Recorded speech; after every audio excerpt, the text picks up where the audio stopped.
আসসালামু আলাইকুম। এই যে দেখেন আমি ডিমের খোসা গুঁড়ো করে ব্লেন্ডারে গুঁড়ো করে নিয়েছি। প্রথমে রোদে শুকিয়ে ব্লেন্ডারে গুঁড়ো করে নিয়েছি।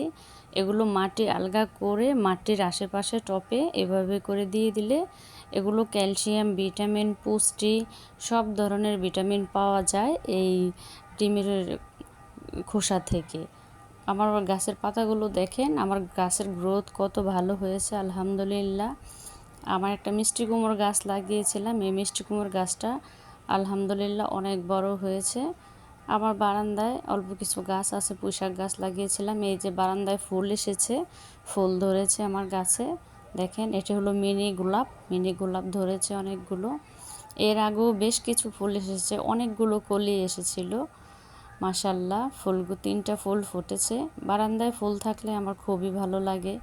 আমি মাটি আলগা করে এভাবে মাটির চারপাশে ডিমের খোসা দিয়ে দিব, তাহলে গাছগুলো গ্রোথ ভালো হবে আর ক্যালসিয়াম পাবে, যথেষ্ট পরিমাণে পুষ্টি পাবে। এই যে এভাবে করে মাটি আলগা করে চারপাশে দিয়ে দিতে হবে, তাহলে গাছগুলো ভালো থাকবে।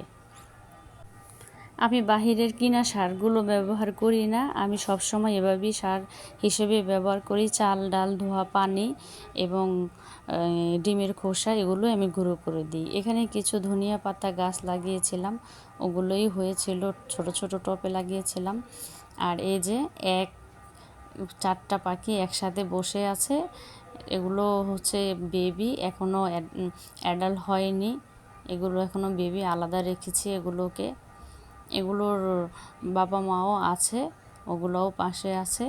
চারটা পাখি আল্লাহর রহমতে মাশাল্লাহ কত সুন্দর করে বসে আছে, দেখেন কত কিউট দেখা যাচ্ছে।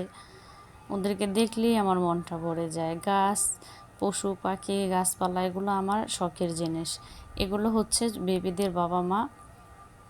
এই যে পাশে আছে আরও দুটো। টোটালে আমার মাশাল্লাহ দিলে অনেকগুলো পাখি আছে এখানে। এই যে উপরেও আছে, নিচেও আছে। এগুলো ডিম বাচ্চা নিয়ে আছে উপরে।